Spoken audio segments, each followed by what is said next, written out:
The nightmare always ended the same way: blood-soaked sand, screams of his dying teammates, and the crushing weight of failure. Michael Brennan bolted upright, sheets drenched in sweat, a scream dying in his throat, until a warm weight pressed against his side.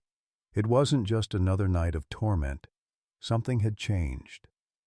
The German shepherd's amber eyes locked with his, steady and unflinching, as the dog placed a paw on Michael's trembling hand, grounding him in the present while the ghosts of Afghanistan receded. 6 months ago, this same dog had been left to die in an abandoned lot, broken and betrayed by the very humans who should have protected him. 3 months ago, doctors had given Michael less than a year to live. Yet here they were, two damaged souls finding salvation in each other. What forces had brought them together? And would their newfound purpose be enough to save them both? Leave a like and share your thoughts in the comments along with the city you're watching. From now, let's continue with the story. Richard Thompson stood at the edge of his perfectly manicured lawn, watching his daughter Ashley play with Max, the 2-year-old German shepherd he'd purchased on impulse after a particularly good quarter at his investment firm. The dog's powerful frame belied a gentle nature, especially with 14-year-old Ashley, who had formed an immediate bond with the animal. "Dad, watch this!" Ashley called out, throwing a frisbee that sailed through the Virginia summer air. Max tracked it with military precision, launching himself skyward to snatch it mid-flight. Richard smiled, but the expression didn't reach his eyes, which kept darting to his phone, checking for messages from his bookie. Inside their colonial-style home in an affluent Richmond suburb, Elaine Thompson placed protective hands over her swollen belly, now 6 months along with their second child. She watched through the window, noting how Richard's attention seemed divided, distracted. It had been that way for months now. The late-night phone calls, the unexplained withdrawals from their accounts, his increasing irritability. She'd attributed it to stress over the new baby, but a nagging doubt persisted. What neither Ashley nor Elaine knew was that Richard was drowning in gambling debts. What had started as friendly poker games had escalated to sports betting, then horses, then increasingly desperate attempts to recoup his losses. He now owed over $70,000 to people who didn't send polite collection notices. Max trotted back to Ashley, dropping the frisbee at her feet and looking up with absolute devotion. The dog had an uncanny ability to sense emotions, a trait that would later prove both his blessing and his curse. When Ashley cried after arguments with friends, Max would rest his head on her lap. When Elaine felt unwell during her pregnancy, he would lie quietly beside her. What none of the Thompsons knew was that Max had a history beyond the respectable breeder Richard had purchased him from.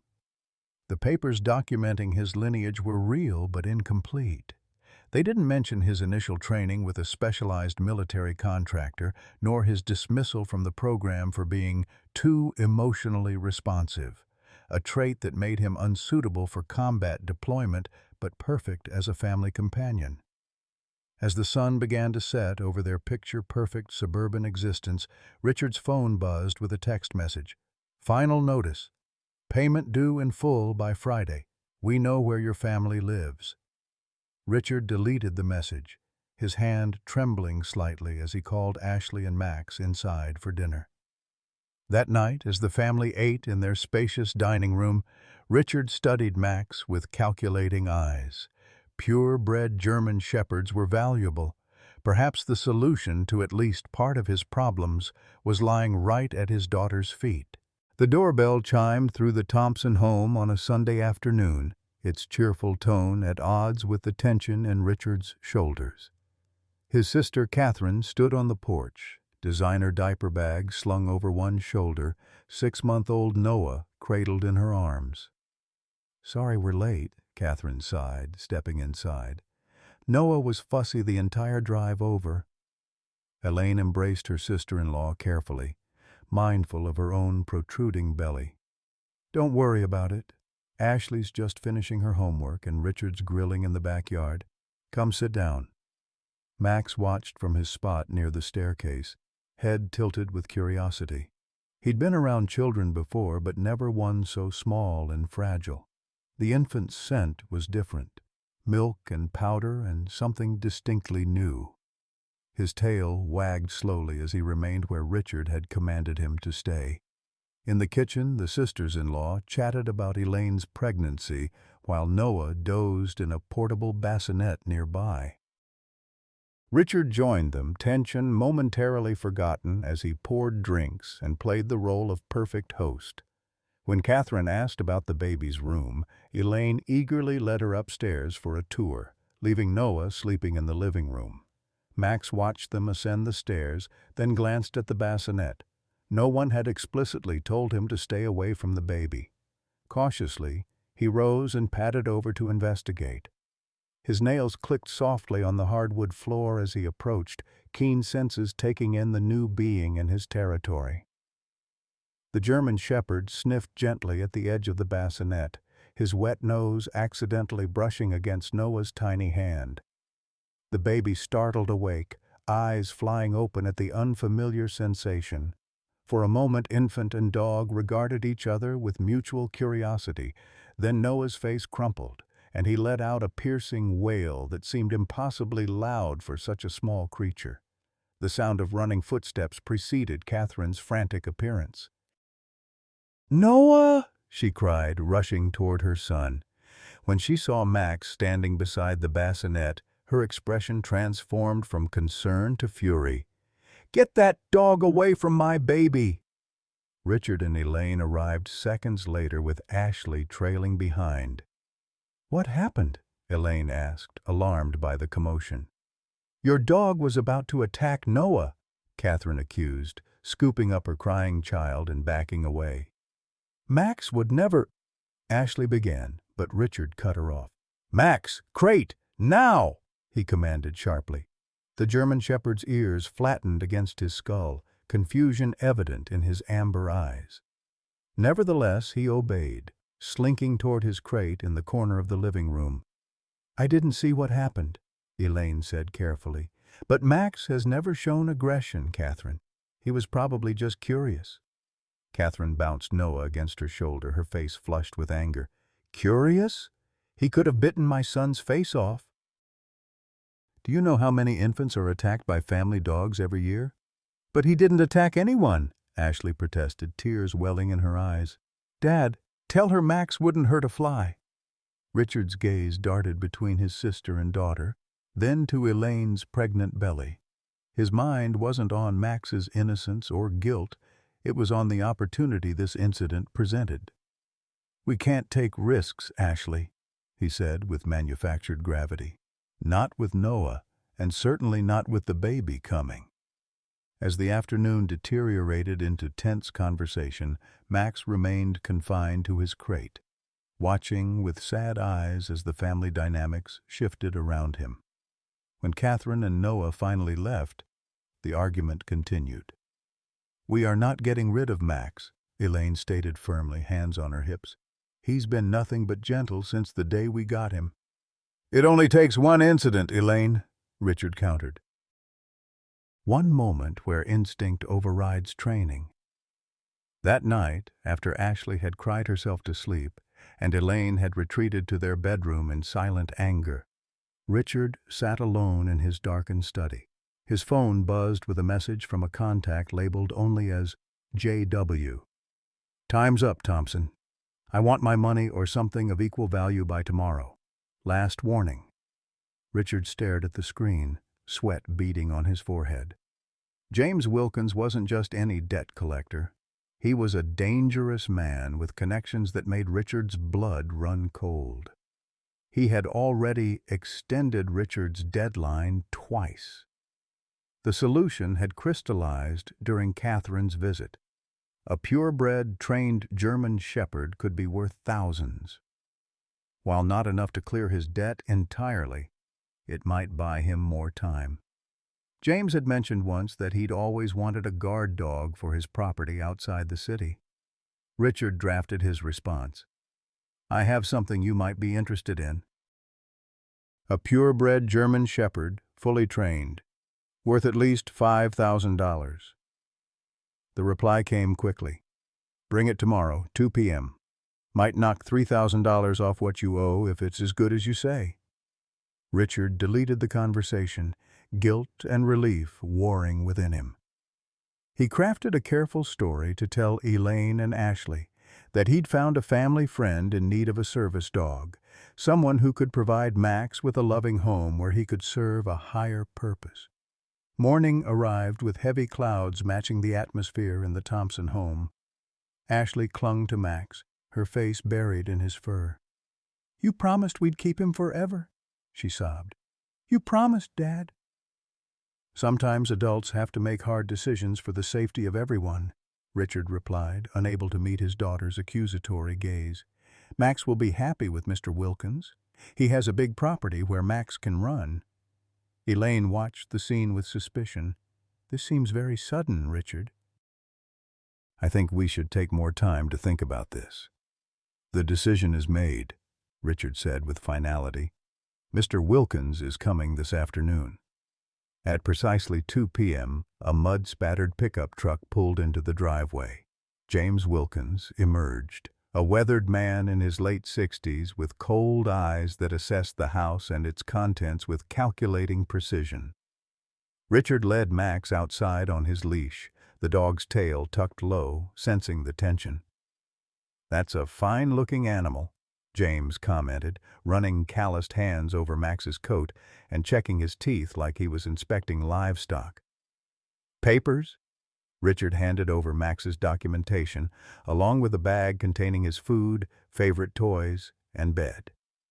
The exchange felt like a criminal transaction, which in many ways it was.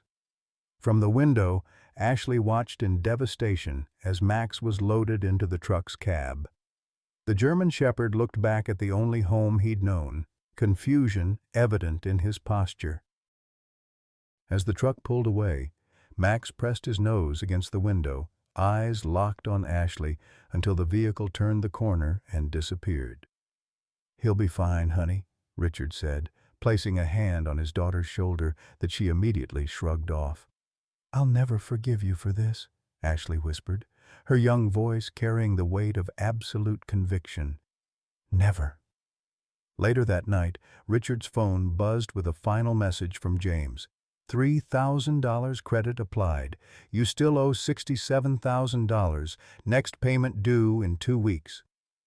Richard stared at the ceiling, the temporary relief of his partial payment already fading beneath the weight of what he'd done. He'd sacrificed his daughter's beloved companion for a drop in the bucket of his debt. And for what? Just to buy a little more time before the inevitable reckoning. The pickup truck bounced along the potholed driveway leading to James Wilkins's property, each jolt causing Max to brace his paws against the worn seat.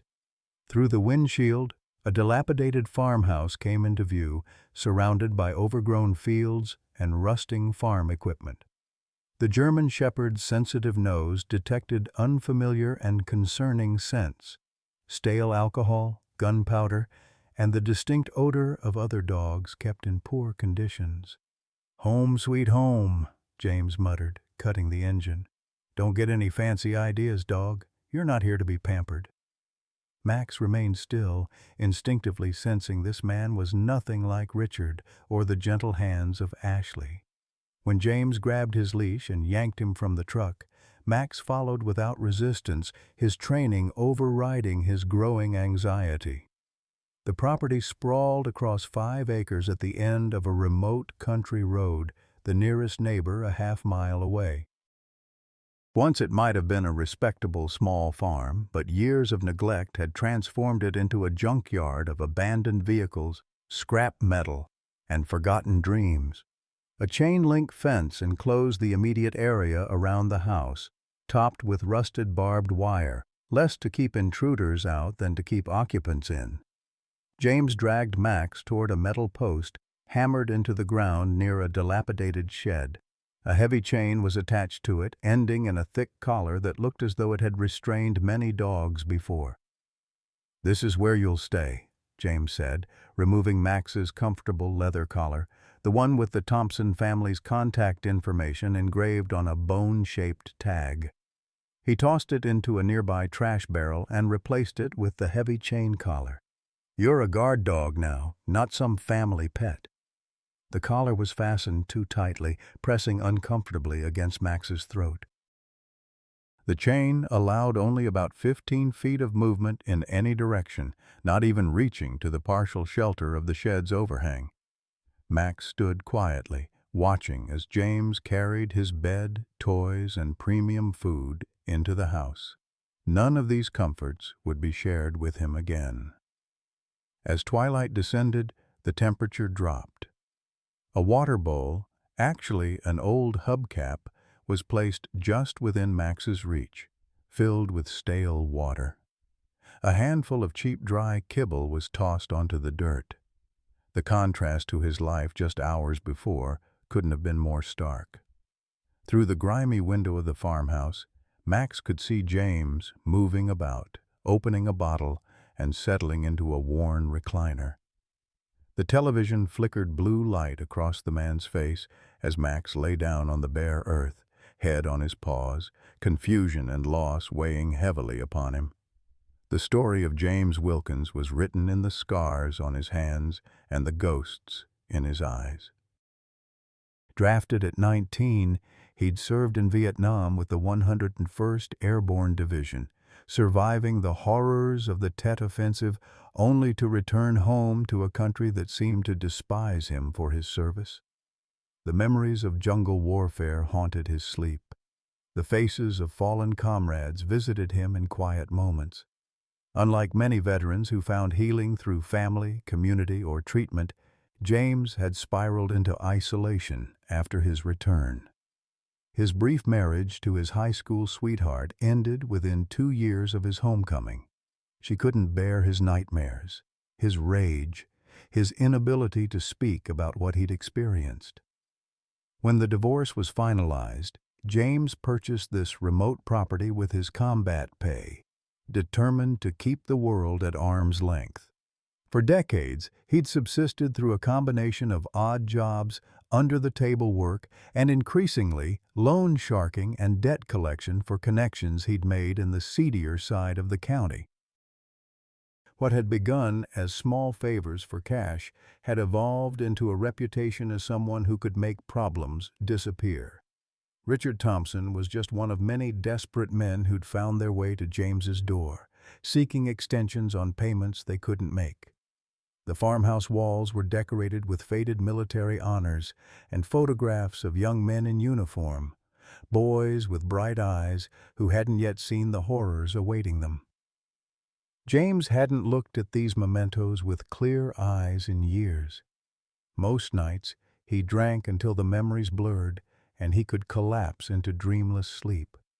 Dogs had come and gone over the years.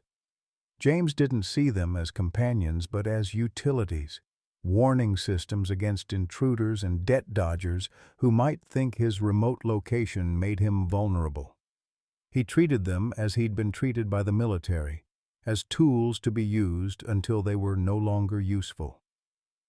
Dawn broke with the sound of distant thunder. Max had barely slept, the unfamiliar surroundings and the tightness of his collar keeping him alert and uncomfortable. He watched as James emerged from the house, hungover and irritable. "Better earn your keep," James growled, tossing a piece of bread that landed just beyond Max's reach. He laughed when the dog strained against the chain, unable to reach the food. "Not so pampered now, are you?" Days blended into one another. Max's once gleaming coat became dull and matted. The rich food he'd been accustomed to was replaced by whatever cheap kibble was on sale, supplemented by table scraps when James remembered. The water in the hubcap was refreshed irregularly, often becoming stagnant and filled with debris. 2 other dogs inhabited the property, kept on similar chains on opposite sides of the house.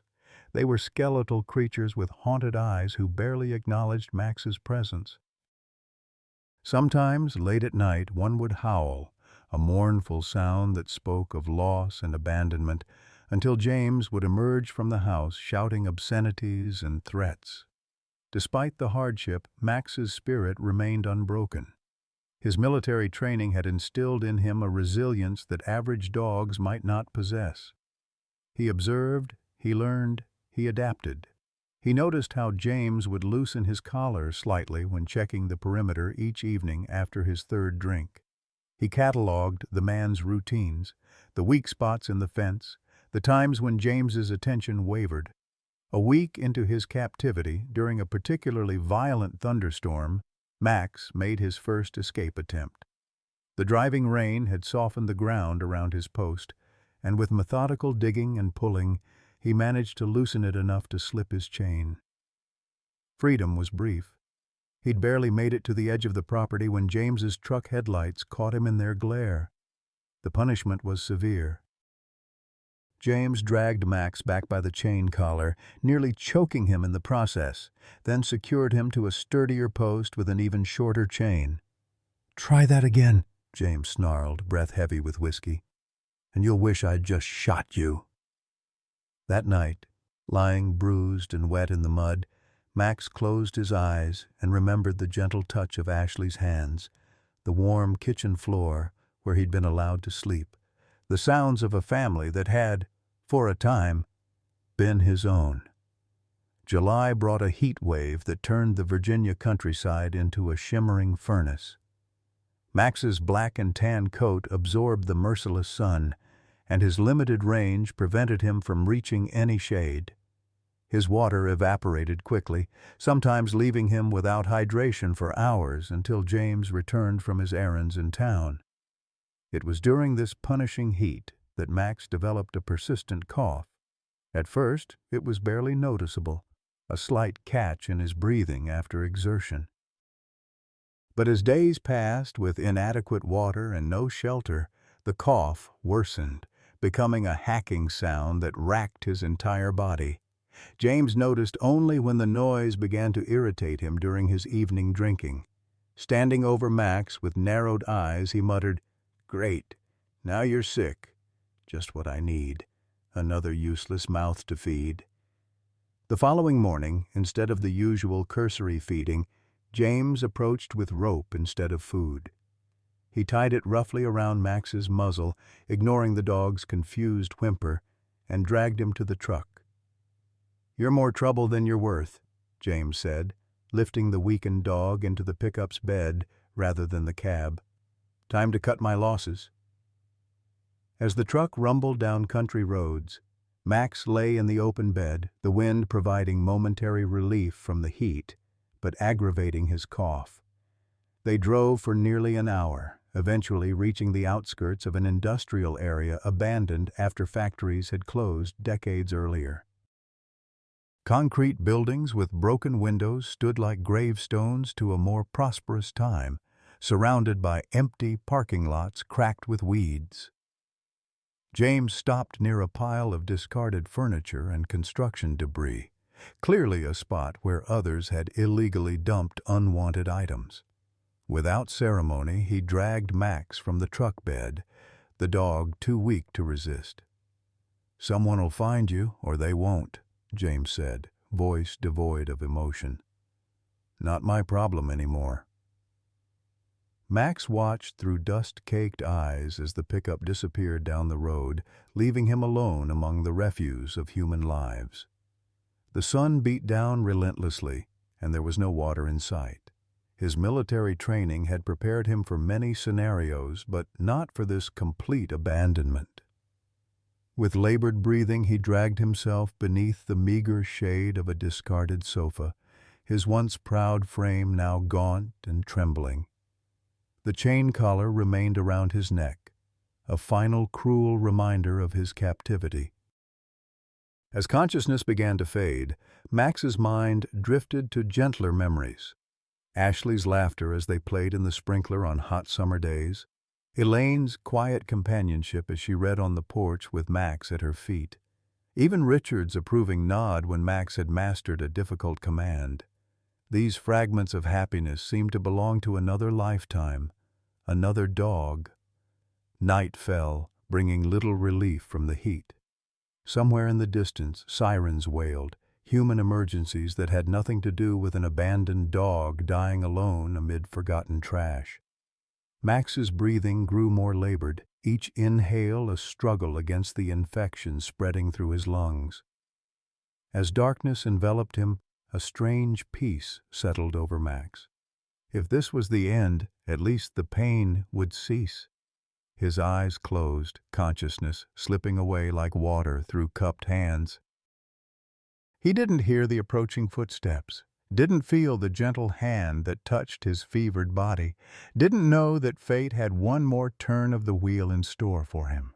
Michael Brennan pulled his battered Jeep into the employee parking lot of the Westridge Industrial Park, arriving 30 minutes early for his night security shift as he always did. The extra time wasn't about impressing his supervisor.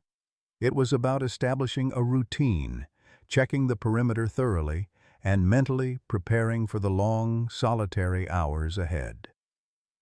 3 years after his honorable discharge from the Army Rangers, Michael still approached civilian jobs with military precision.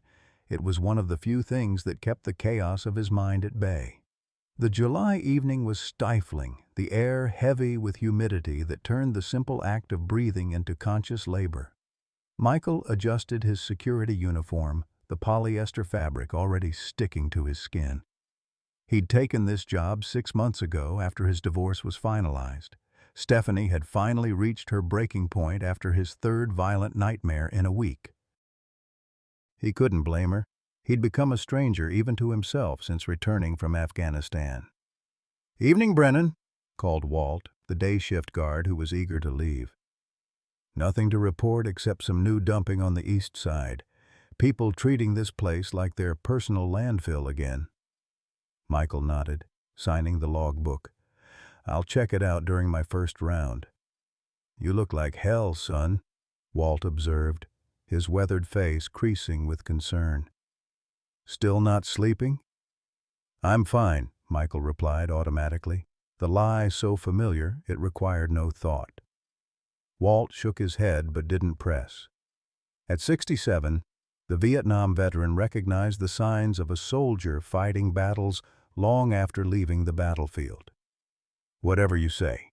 Just remember, the VA clinic has that new program. Thanks, Walt. Have a good night."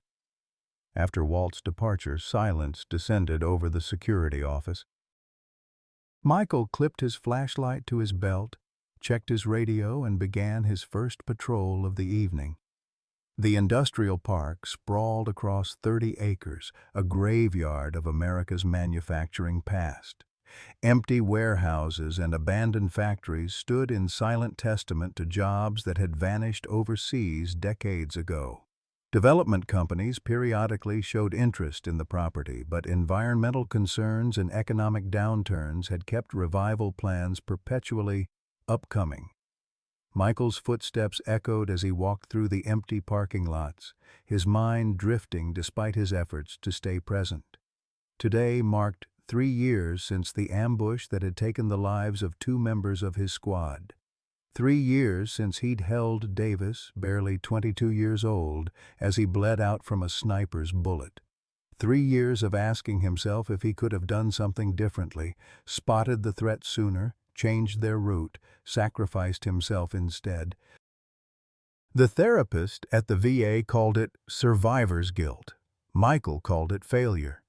As he rounded the eastern edge of the property, his flashlight beam caught the fresh pile of illegally dumped items that Walt had mentioned. Old furniture, broken appliances, construction debris, the usual assortment of unwanted possessions. He was about to continue his patrol when a faint sound caught his attention, a labored breathing that seemed out of place among the inanimate objects. Michael approached cautiously, sweeping his flashlight across the refuse. The beam illuminated a dark shape beneath a discarded sofa, an animal of some kind. As he drew closer, he realized it was a dog, a large one, its coat matted and dull. A German shepherd, barely conscious, with a heavy chain collar cutting into its neck. "Hey there," Michael said softly, crouching down despite the protest of his bad knee. another souvenir from his final tour. The dog's eyes fluttered open briefly, revealing a clouded amber gaze that registered neither fear nor hope, just exhaustion. Something in that gaze struck Michael to his core. It was the same vacant look he sometimes caught in his own reflection, the expression of someone who had endured too much and expected nothing. Without hesitation, he unclipped his security jacket and gently wrapped it around the trembling animal. "I've got you now," he whispered, carefully gathering the dog into his arms. "You're not alone anymore." The animal was severely underweight, ribs prominent beneath his hands.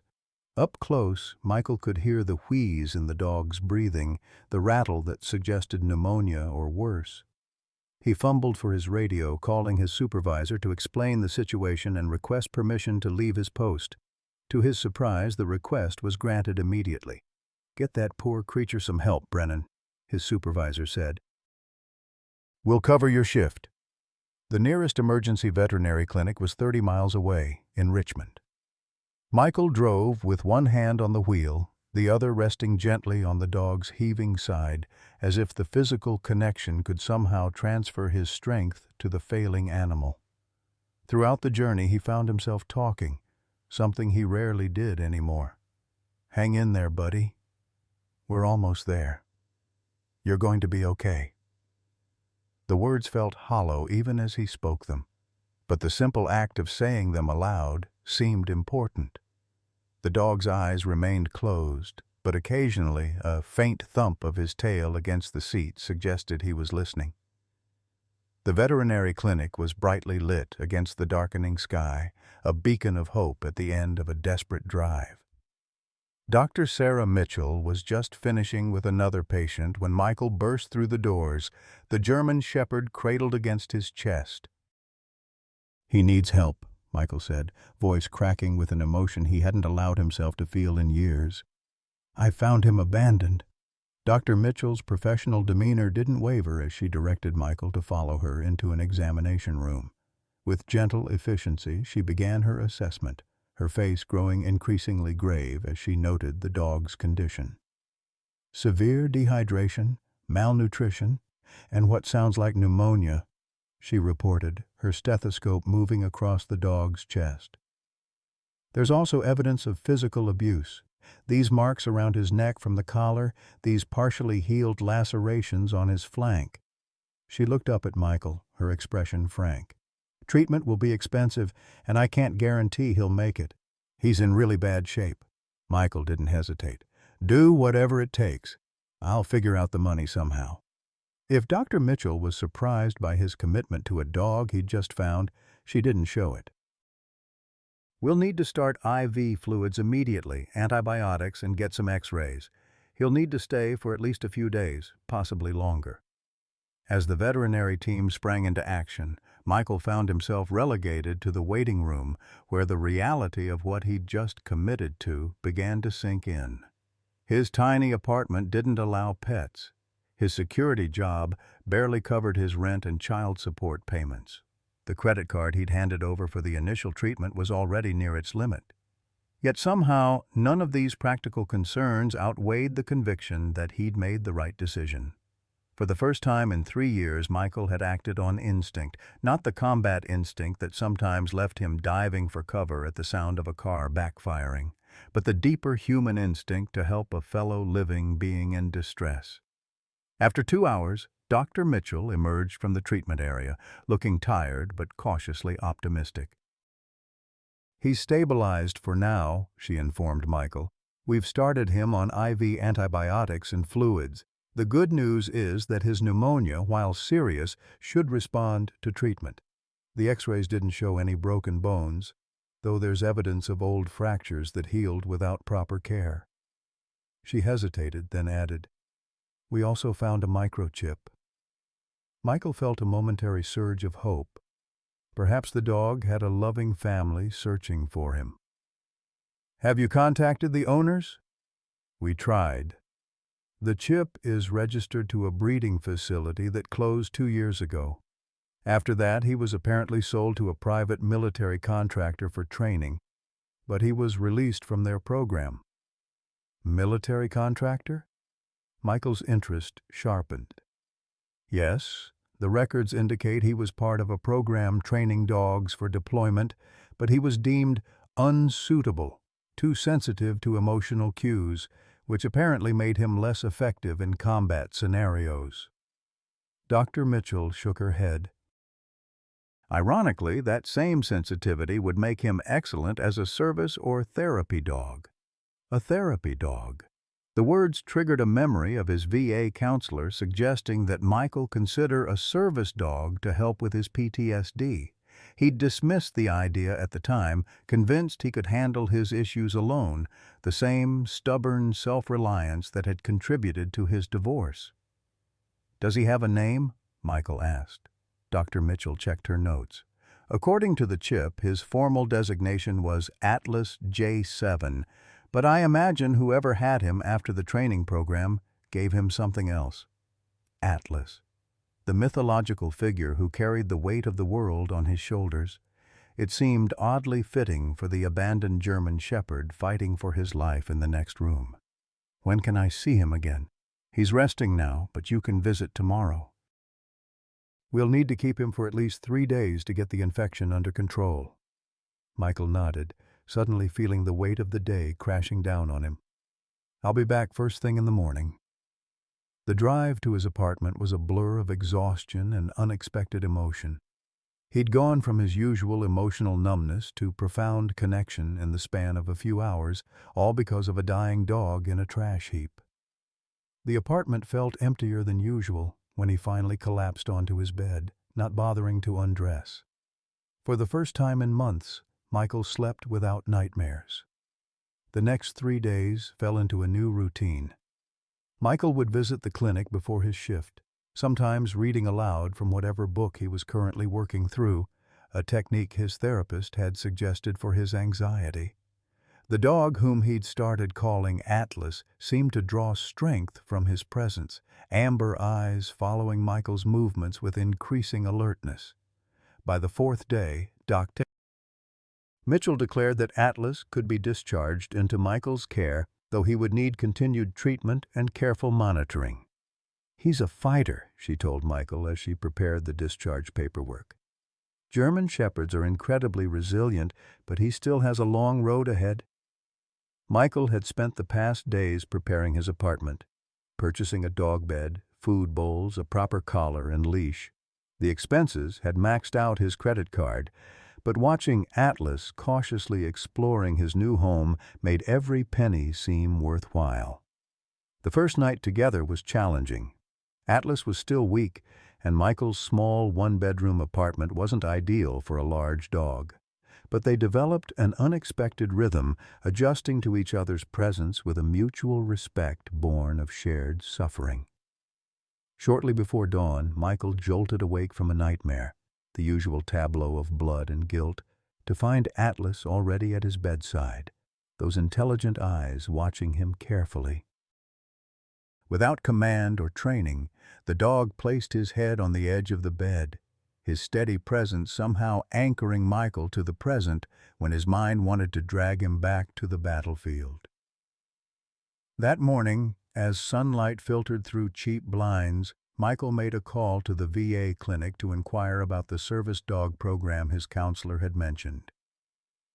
2 weeks after bringing Atlas home, Michael sat in a sterile examination room at the VA Medical Center, his mind still processing the doctor's words. "The tests are conclusive, Mr. Brennan. It's stage 2 renal cell carcinoma, kidney cancer." The diagnosis had come after weeks of ignoring symptoms. Fatigue beyond his usual exhaustion, unexplained weight loss, a persistent pain in his side that he'd attributed to an old training injury. It was only when he'd noticed blood in his urine that he'd finally made an appointment. "With surgery and targeted therapy, the prognosis is guardedly optimistic," Dr. Robert Kelly continued. "But I won't sugarcoat it. You have a difficult road ahead." Michael nodded mechanically, his mind immediately going to Atlas, who was waiting in his apartment. The bitter irony wasn't lost on him. Just as he'd found a reason to engage with life again, he was facing his own mortality. "How long?" he asked, voice steady despite the churning in his gut. "Without treatment? Maybe 6 months.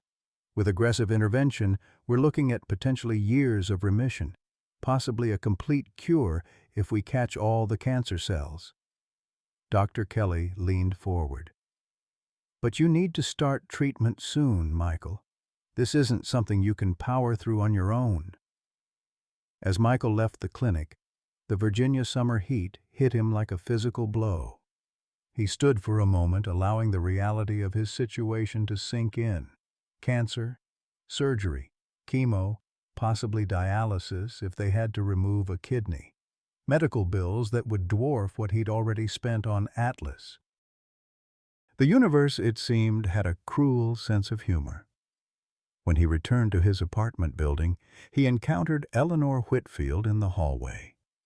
At 72, Eleanor was the building's longest resident, a widow whose quiet dignity and occasional homemade cookies had made her a fixture in Michael's otherwise solitary life.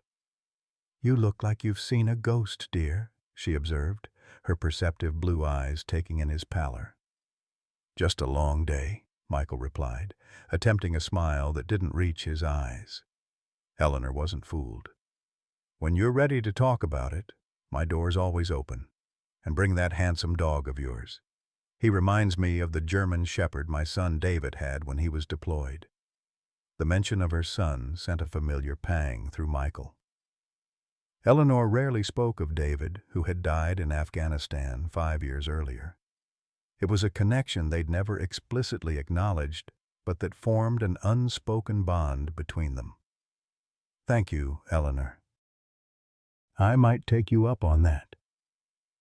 Inside his apartment, Atlas greeted him with subdued enthusiasm, still regaining his strength but improving daily. Michael sank to his knees, burying his face in the dog's fur as the day's diagnosis finally hit him full force. For the first time since the ambush that had taken his friends, Michael Brennan wept, not for the comrades he'd lost, but for the future that seemed to be slipping through his fingers just as he'd found something worth living for. Atlas remained still, accepting the embrace, his steady heartbeat a reminder that even in the darkest moments, life persisted. Later that evening, as Michael picked at a microwave dinner, his phone rang with a Richmond area code he didn't recognize. "Mr. Brennan, this is Dr. Mitchell from the Emergency Veterinary Clinic. I'm calling with some information about Atlas that I think you should know. There's something remarkable about Atlas's background that I didn't fully appreciate during his emergency treatment," Dr. Mitchell explained, her voice crackling slightly over Michael's aging phone. The military contractor that initially trained him was Sentinel K9 Operations. They specialize in preparing dogs for combat deployment with special forces. Michael glanced at Atlas, who lay on his new bed watching him with that unnervingly perceptive gaze. "What does that mean exactly?" "It means Atlas received advanced training worth tens of thousands of dollars before he was deemed unsuitable for combat. His sensitivity to emotional cues, the very reason he was rejected, actually makes him exceptionally qualified as a service dog for veterans with PTSD." The information settled over Michael like a revelation. He recalled how Atlas had appeared at his bedside during last night's nightmare, providing a grounding presence without any training from Michael himself. "There's a nonprofit organization called Second Chance Shepherds that works specifically with veterans and rescued German shepherds," Dr. Mitchell continued. "I've taken the liberty of contacting them about your situation. They're interested in providing free specialized training to help Atlas become your certified service dog." For the first time since his cancer diagnosis hours earlier, Michael felt a flicker of hope. That would be incredible. But with my current situation, he stopped, unwilling to voice his prognosis aloud. "Mr. Brennan, service dogs can be trained to detect certain medical conditions, including some cancers. They can alert to changes in body chemistry, assist during episodes of weakness, even remind patients to take medications. She paused. Whatever you're facing, Atlas might be able to help more than you realize.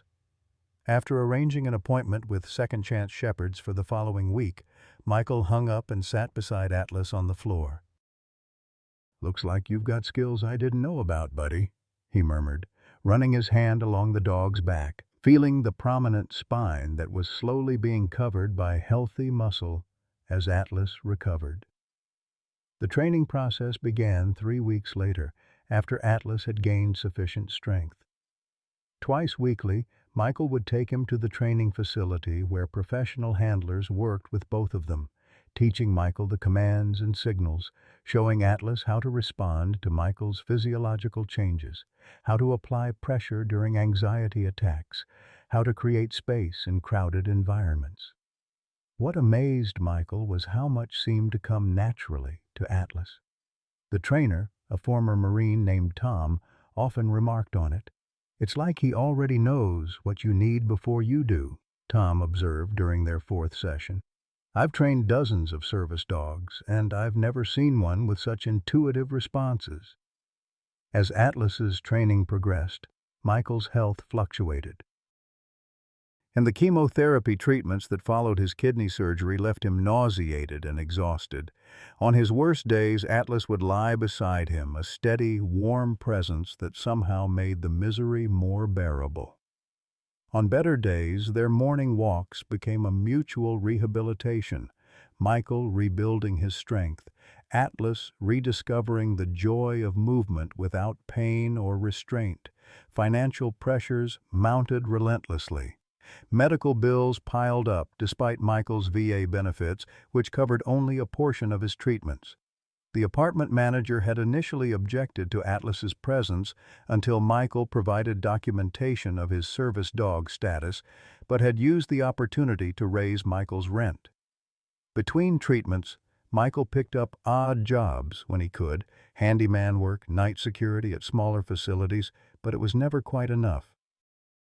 One morning in September, as Michael and Atlas were returning from their walk, they passed a local park where families were enjoying the slightly cooler weather.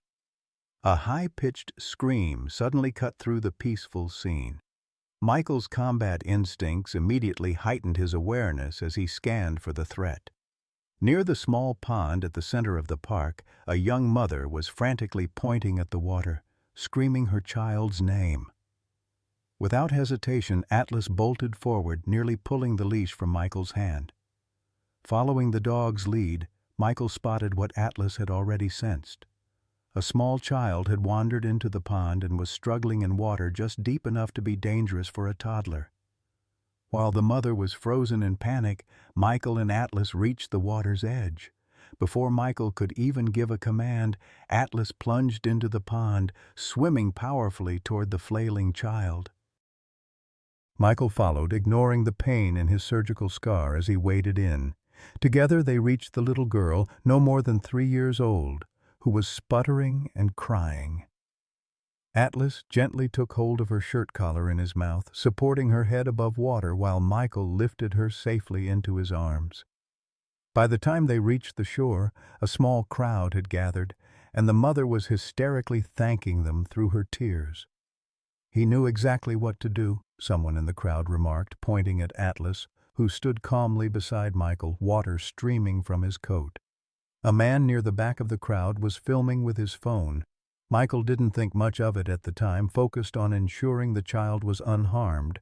The mother wanted to call an ambulance, but the little girl seemed fine once she'd coughed up some water and caught her breath. "Your dog is a hero," the mother kept saying, clutching her daughter tightly. "I don't know how to thank you both." Michael shrugged uncomfortably at the attention.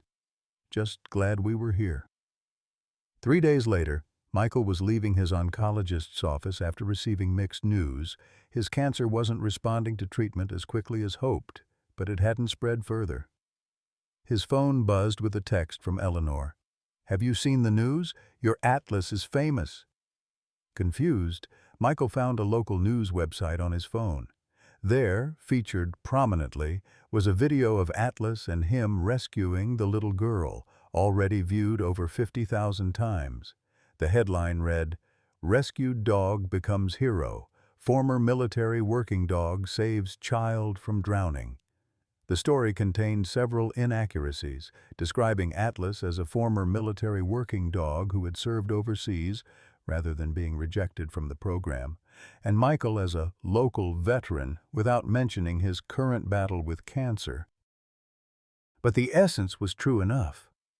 A once abandoned dog had saved a child's life. By that evening, the story had been picked up by regional news outlets. Michael's phone rang repeatedly with interview requests that he politely declined. The attention made him uncomfortable, reminding him too much of the brief, unwanted fame he'd experienced after the ambush that had claimed his squad mates. However, one call he did accept came from Second Chance Shepherds. The publicity had brought an unexpected benefit. A donor had offered to cover the remaining costs of Atlas's training. Additionally, the organization had connections with a veterans support network that might be able to help with Michael's medical expenses. "This is exactly the kind of story that opens hearts and wallets," explained Diane, the organization's director. "People love the symbolism, a rejected military dog and a struggling veteran saving each other and then saving a child. It's hope in a neat package." Michael wasn't entirely comfortable being part of a neat package of hope, but he couldn't deny the practical benefits. Within days, he found himself reluctantly participating in a human interest segment for a local TV station, Atlas sitting regally beside him. "What made you stop to help an abandoned dog when many would have walked past?" the reporter asked. Michael considered the question seriously. "I recognized something in his eyes," he finally said. "A kind of resignation that I understood too well. Sometimes you save someone else because you couldn't save yourself." The reporter blinked, clearly not expecting such raw honesty. "And now, he saved a child. Do you think that's coincidence?" "I think," Michael said slowly, "that worthiness isn't about what you've lost or what others think you deserve. It's about what you do with the chances you get." The interview aired the following evening. By morning, Michael's story had gone viral, spreading across social media and being picked up by national outlets. What resonated most with viewers wasn't just the dramatic rescue, but the visible bond between man and dog. The way Atlas constantly monitored Michael, the gentle way Michael's hand would rest on the dog's head when anxiety flickered across his face during the interview. Among those who saw the news story was Richard Thompson, watching the evening news in his Richmond home. The German Shepherd on screen looked painfully familiar despite the improved condition and official service vest. Richard's hand trembled slightly as he raised the volume. The dog, believed to be a former military working dog, was found abandoned and near death in an industrial park earlier this summer, the reporter explained. Now he's not only recovering but serving as a trained PTSD service dog for a veteran battling cancer. Richard felt the blood drain from his face. Max, they'd renamed him Atlas, had nearly died after he'd given him to James. And now the dog was a hero, saving a child and helping a veteran with cancer. The guilt that had been his constant companion since that day sharpened into something unbearable. Across town, in a small, cluttered apartment, James Wilkins also saw the news story. Unlike Richard, his reaction wasn't guilt, but anger. Anger that the dog he'd discarded was now receiving attention and praise. The whiskey bottle in his hand trembled as his fury built. That dog had been his property, payment for a debt. The fact that it was now being celebrated felt like a personal insult. James's anger festered over the following days, accelerated by constant drinking and the isolation that had defined his life for decades. In his distorted thinking, the dog's new fame represented everything that had been denied to him. recognition, purpose, a second chance. On a rain-soaked Tuesday evening, James suffered a massive stroke while alone in his farmhouse. He collapsed beside his recliner, the whiskey bottle shattering on the floor beside him. For hours he lay paralyzed, unable to reach the phone or call for help. The bitter irony wasn't lost on him, even through his pain and confusion. He was dying alone, just as he'd left that dog to die alone months earlier. It was nearly 24 hours before a neighbor, concerned by the unusual silence from the property — the chained dogs typically barked at any passerby — discovered James and called an ambulance. The stroke left him partially paralyzed on his right side and with significant speech impairment, a cruel twist for a man who had valued his independence and intimidating presence above all else. Meanwhile, unaware of these developments, Michael's life was transforming in unexpected ways. The publicity surrounding Atlas had connected him with a network of veterans who understood his struggles in ways that even well-meaning civilians couldn't. Through these connections, he was introduced to an experimental cancer treatment program at the VA hospital that accepted him based partly on his service record and partly on the recommendation of a fellow veteran who served on the hospital board. Atlas continued to excel in his training, developing an almost uncanny ability to detect changes in Michael's body chemistry before Michael himself was aware of them. On several occasions, the dog had alerted by pawing insistently at Michael's side, leading him to check his blood sugar or take anti-nausea medication before symptoms became severe. But perhaps the most remarkable behavior began approximately 3 weeks after Michael's latest round of treatment. Atlas started performing what the trainers called pattern alerts, specific behaviors that didn't correspond to any commands he'd been taught. He would press his nose against Michael's right side near his remaining kidney and whine softly. Initially, Michael attributed it to the dog's awareness of his surgical scar, but the behavior became more insistent over time. During a training session, Tom observed the behavior and frowned. "Has your doctor checked that area recently?" "Not specifically," Michael replied. "My last scan was about a month ago." Tom hesitated, then said, "There are documented cases of dogs detecting cancer through scent, even before medical tests can find it. I think you should mention this to your oncologist." Michael made an appointment the following day. When he described Atlas's behavior to Dr. Kelly, the oncologist's initial skepticism gave way to professional curiosity. "It can't hurt to check," he acknowledged, ordering an ultrasound of the area Atlas had been alerting to. The ultrasound revealed a small growth that hadn't been visible on previous scans, not a recurrence of the original cancer, but a concerning abnormality that required immediate attention. The early detection potentially saved Michael from a much more serious situation months later. "I've read about dogs detecting cancer," Dr. Kelly admitted after reviewing the results, "but I've never personally witnessed it. That's quite a remarkable animal you have there." Michael looked down at Atlas, who sat calmly beside his chair, seemingly unaware of his life-saving intuition. "He keeps paying back a debt I never asked him to owe," he said quietly. As autumn painted Virginia in brilliant reds and golds, Michael received an unexpected call from Second Chance Shepherds. A local high school had reached out to them, looking for a veteran who might be willing to speak to students about service dogs and PTSD awareness. "Normally, I'd never ask this of you," Diane said apologetically, "but this particular school has a high percentage of students from military families. Your story with Atlas could really resonate." Michael's instinct was to refuse. Public speaking had never been his strength, and discussing his PTSD and cancer seemed too personal. But something about the request nagged at him.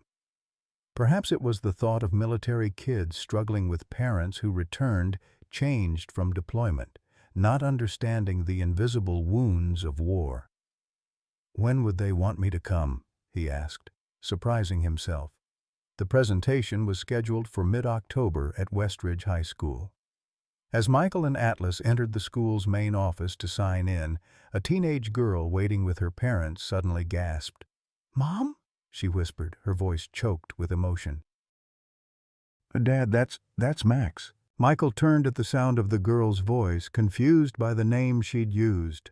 Atlas's reaction, however, was immediate and unmistakable. The German shepherd's ears perked forward, his tail beginning a hesitant wag as he stared at the teenage girl with what could only be described as recognition. "I'm sorry," Michael said. "You must be mistaking him for another dog. This is Atlas." The girl shook her head emphatically, tears welling in her eyes. "No, that's Max. That's our dog." She dropped to her knees, and Atlas strained against his leash, whining softly. "Look, he remembers me." Michael glanced at the girl's parents, noting their shocked expressions. The father, a well-dressed man in his early 40s, had gone pale, while the mother placed a protective hand on her daughter's shoulder, her pregnant belly prominent under her blouse. "Ashley, honey, that can't be Max," the woman said gently. "Max went to live with Mr. Wilkins, remember?" "Mom, I'd know him anywhere," Ashley insisted. "Look at the white mark on his chest. It's shaped exactly like a diamond. And see how his left ear has that little notch? That happened when he caught it on the fence when he was a puppy." Michael felt as though the ground had shifted beneath his feet. The physical characteristics Ashley described were precisely those that distinguished Atlas. He'd assumed the notched ear and chest marking were signs of the abuse the dog had suffered, not identifying features from a previous life. "Your dog was a German shepherd named Max?" he asked carefully. The father finally spoke, his voice strained. "We had a German shepherd that we rehomed about 4 months ago. He looked very similar to your dog." "Rehomed," Ashley repeated bitterly. "You mean you gave him away because Aunt Catherine freaked out when he sniffed her baby?" An uncomfortable silence fell over the group. The school secretary, sensing the tension, suggested they move their conversation to a private conference room off the main office. Once inside, introductions were made.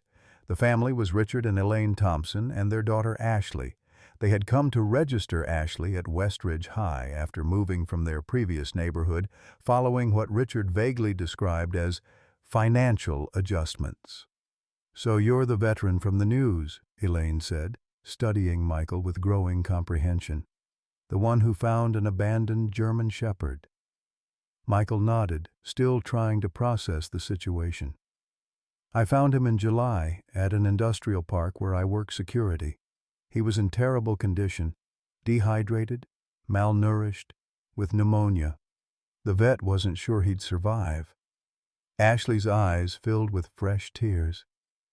"What happened to him?" "Dad said Mr. Wilkins would give him a good home with lots of space to run." Richard couldn't meet his daughter's accusing gaze. "James Wilkins assured me Max would be well cared for," he said weakly. "Well, he wasn't," Michael replied, unable to keep the edge from his voice.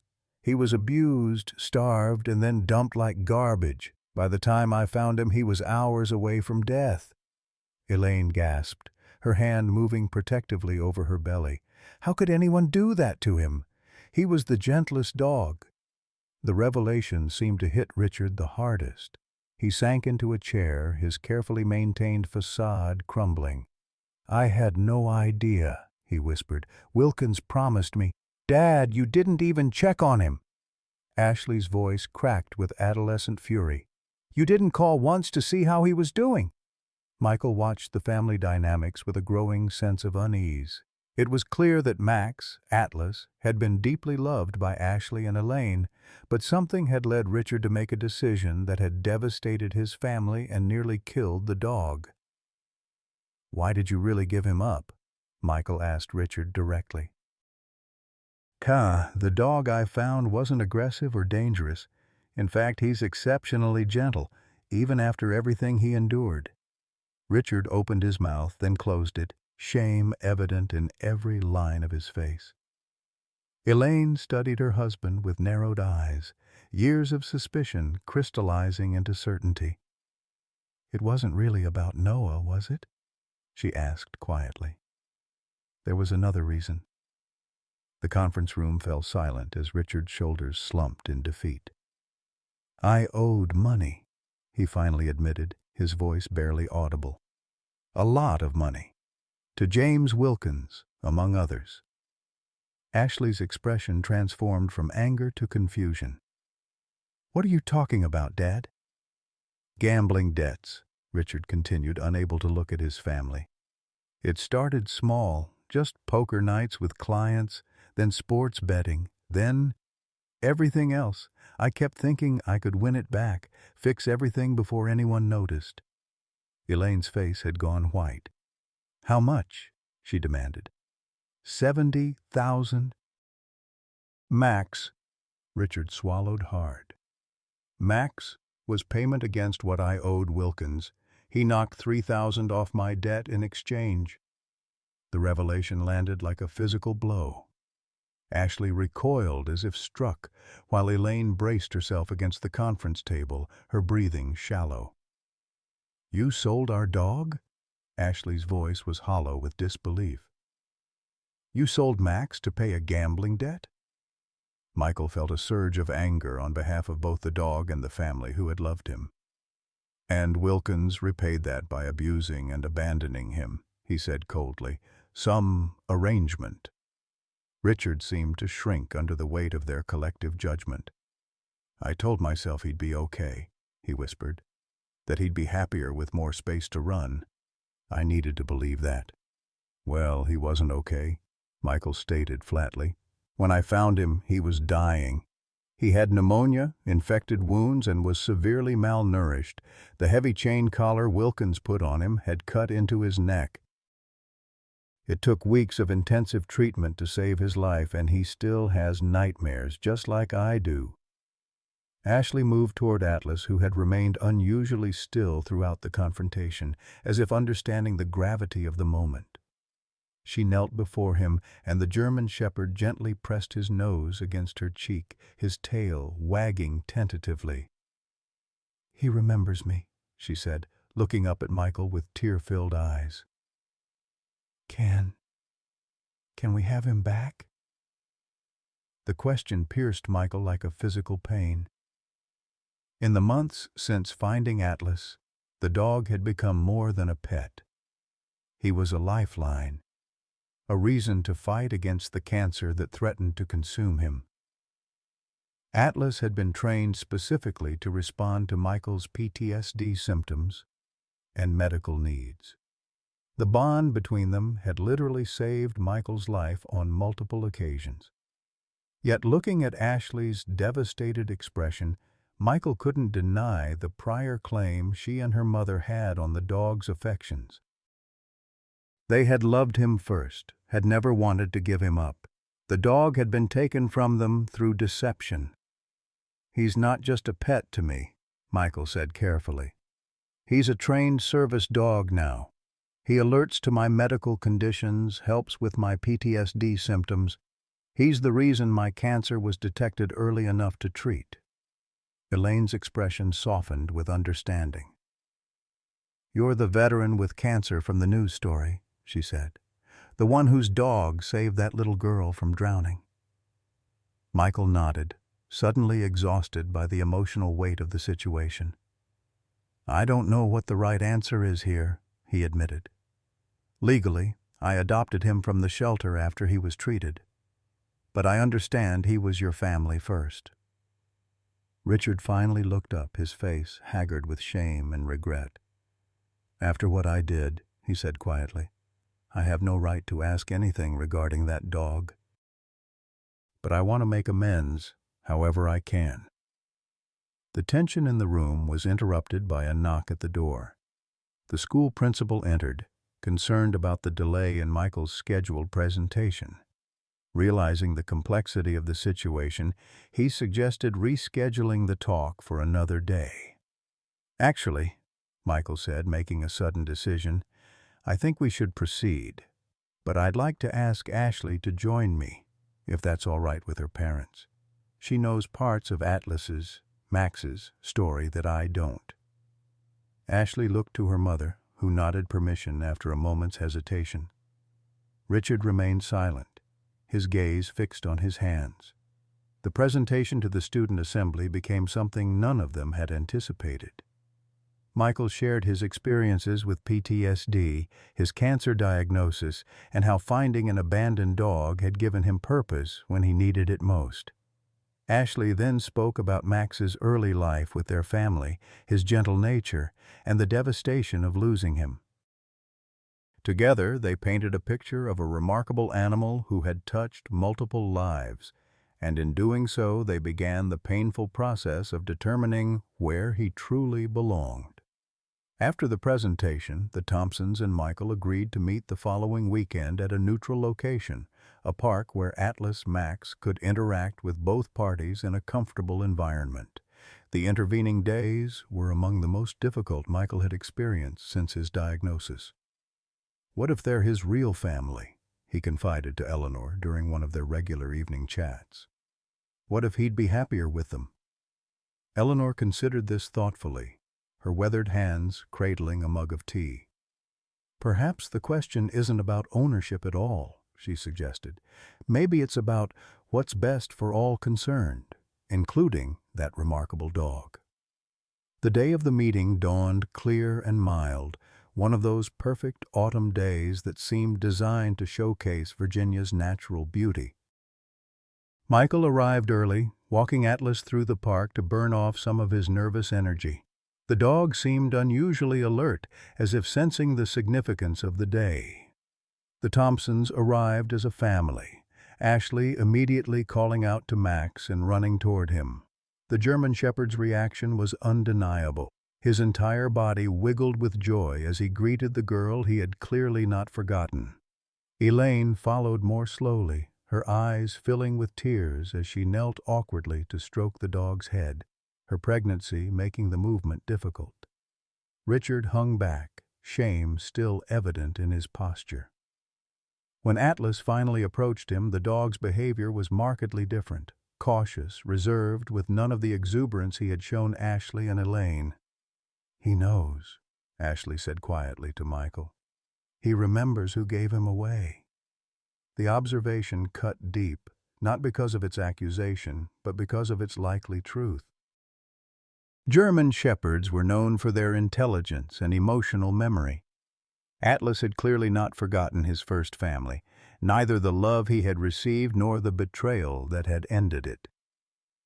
For several hours they shared Atlas between them, watching him retrieve balls thrown by Ashley, gently rest his head on Elaine's knee, and perform some of his service dog tasks for Michael. It was clear to everyone that the dog had formed meaningful bonds with both Michael and the Thompson women. As the afternoon waned, they settled on a bench to discuss the impossible decision before them. There was no perfect solution. Either Michael would lose his service dog and emotional support, or the Thompsons would lose their beloved family pet for a second time. "I've been thinking," Richard said, breaking a long silence. "This is ultimately my responsibility to fix." He looked at Michael directly for the first time. "What if we covered all of Atlas's past and future veterinary expenses? And what if we made a substantial donation to the organization that trained him to help other veterans get service dogs?" Michael considered this. "That's generous, but it doesn't address the core issue." "No," Richard agreed. "It doesn't. But maybe this could." He turned to his daughter. "Ashley, your mother and I have been discussing something important. We know how much you miss Max, and we also recognize the incredible bond he's formed with Mr. Brennan." Ashley looked between her parents, apprehension clear on her face. "What if," Elaine continued gently, "we committed to regular visits? We could meet at parks like this, or even have Mr. Brennan bring Atlas to our home sometimes. Not to take him back permanently, but to maintain the connection. Ashley's brow furrowed. "But he's our dog," she protested, though with less conviction than before. She had witnessed throughout the day how Atlas responded to Michael, the intuitive way the dog monitored his condition and provided comfort when Michael's pain or anxiety spiked. "He was our dog," Elaine corrected softly. "And now he's Mr. Brennan's service dog. Sometimes loving something means recognizing where they're needed most." Michael was stunned by their unexpected proposal. "You'd be willing to let me keep him, even knowing he was yours first?" Richard nodded, a decision that seemed to physically pain him, but that he was determined to honor. "What happened to Max, to Atlas, was my fault. I can't undo that damage, but I can try to make sure he has the best possible life now. And right now, that life seems to be with you." The sacrifice wasn't lost on Michael. Despite Richard's failings, he was attempting to put the needs of the dog and a stranger above his family's desires. It wasn't a perfect atonement, but it was a beginning. "I think," Michael said carefully, "that Atlas would benefit from maintaining his connection with Ashley and Elaine. Dogs can love more than one human. That's something they're better at than we are." As they hammered out the details of their unusual arrangement, Michael watched Atlas dozing in the afternoon sun, seemingly content in the presence of all the humans who cared for him. The dog, who had been rejected by the military for being too sensitive, had somehow created a bridge between strangers, turning a potential conflict into an unexpected alliance. On the drive home, with Atlas in the passenger seat beside him, Michael found himself contemplating the strange turns his life had taken.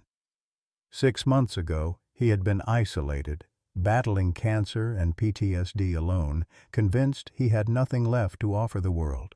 Now, through his connection with a discarded dog, he had found purpose, community, and even a kind of extended family. The irony wasn't lost on him. In saving Atlas, he had ultimately saved himself. That night, as Michael prepared for bed, a sharp pain lanced through his side, a familiar precursor to the more severe symptoms that had been his constant companions since beginning treatment. Before he could reach for his medication, Atlas was there, pressing firmly against his leg, grounding him through the wave of discomfort. "Good boy," Michael murmured, drawing strength from the dog's unwavering presence. "We're going to be okay." But even as he spoke the reassurance aloud, a part of him wondered if it was true. His most recent medical tests had shown the cancer was proving more resistant than his doctors had hoped. The experimental treatment was taking a toll on his body without delivering the promised results. And while the financial support from Richard Thompson would help with Atlas's care, Michael's own medical bills continued to mount, threatening the fragile stability he had managed to build. As he drifted into an uneasy sleep, Michael found himself facing a possibility he had been avoiding, that he might not survive this battle, despite Atlas's remarkable abilities and his own determination. And if he didn't, what would happen to the dog who had already endured so much loss? The question followed him into troubled dreams, where past and present blurred into a landscape of uncertainty and fear. Michael awakened to the insistent pressure of Atlas's paw on his chest. The digital clock beside his bed read 3:17 a.m., but it wasn't a nightmare that had triggered the German Shepherd's alert. A dull, throbbing pain radiated from Michael's side, where his remaining kidney struggled against the cancer invading it. Atlas whined softly, his amber eyes reflecting concern in the dim light filtering through the blinds. "I'm okay, buddy," Michael murmured, though they both knew it was a lie. He fumbled for the pain medication on his nightstand, grateful for Atlas's uncanny ability to sense the onset of symptoms before they became debilitating. As he waited for the medicine to take effect, Michael stroked the dog's head, finding comfort in the simple connection. 3 months had passed since the unexpected reunion with the Thompson family, and their unusual arrangement had evolved into something none of them had anticipated. True to their word, Richard and Elaine had covered all of Atlas's veterinary expenses, including a surgery to repair damage from his previous injuries. Richard had gone further, establishing a foundation to help pair rescue dogs with veterans in need of service animals. The Second Chance Heroes Foundation was his attempt at atonement, not just for his betrayal of Max Atlas, but for the gambling addiction that had nearly destroyed his family. Ashley visited Atlas twice monthly, sometimes accompanied by Elaine, whose pregnancy had entered its final weeks. During these visits, Atlas displayed what Michael had come to think of as his dual nature, functioning both as Michael's attentive service dog and Ashley's playful companion. The dog seemed to understand the different roles he held in their lives, transitioning between them with remarkable intuition. These positive developments, however, stood in stark contrast to Michael's deteriorating health. The experimental treatment that had initially shown promise was failing. His oncologist had outlined the remaining options with compassionate directness: a more aggressive chemotherapy regimen with significant side effects, or a transition to palliative care focused on quality of life rather than cure. "I need more time," Michael had told Dr. Kelly during his last appointment. "I'm not ready to give up."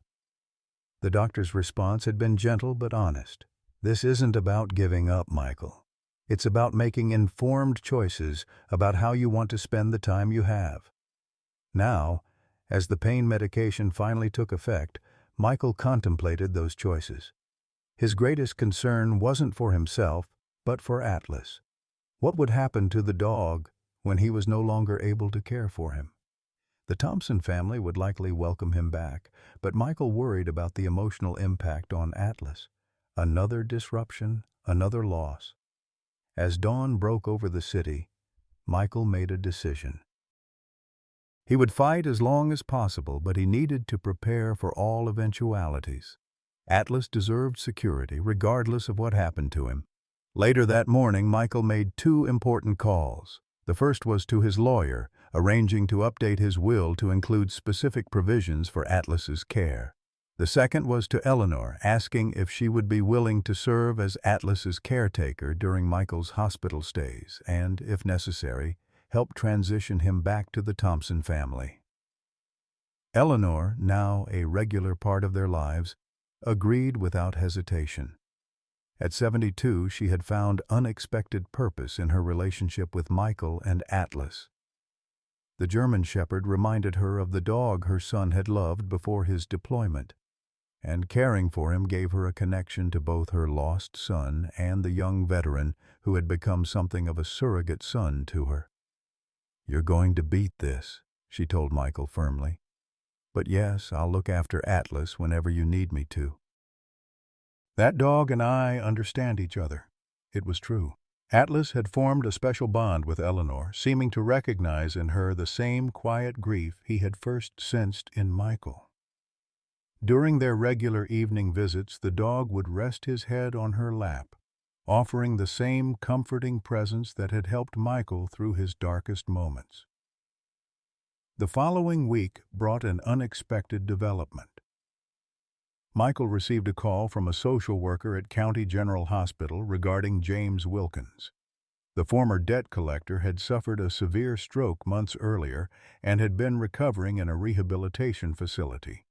Now, with his Medicare benefits exhausted and no family to take him in, Wilkins faced placement in a state-run nursing home with a notorious reputation. "His file indicates you might have had contact with him," the social worker explained. "We're trying to locate anyone who might be able to provide information about his preferences or any family we might have missed." Michael's first instinct was bitter satisfaction. The man who had abused and abandoned Atlas was now himself abandoned and vulnerable. But that satisfaction quickly gave way to discomfort. Was he any better than Wilkins if he took pleasure in another's suffering? "I never actually met him," Michael clarified. "I found a dog he had abandoned. I believe he abused the animal before dumping him." The social worker sighed. "That tracks with what we know of him. He's not an easy patient. Angry, uncooperative. But his cognition is intact despite the stroke's impact on his speech and mobility. He's aware of everything happening to him, which might be its own kind of punishment." After the call ended, Michael found himself troubled by the conversation. He had no obligation to Wilkins, quite the opposite. The man had nearly killed Atlas through neglect and cruelty, yet something about the situation nagged at Michael.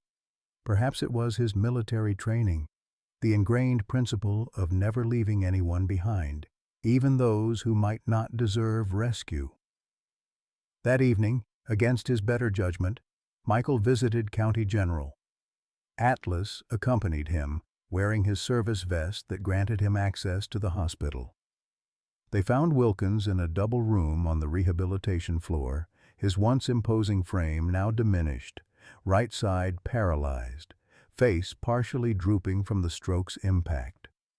Recognition flashed in Wilkins's eyes when he saw them, first confusion, then dawning comprehension as he registered Atlas's presence.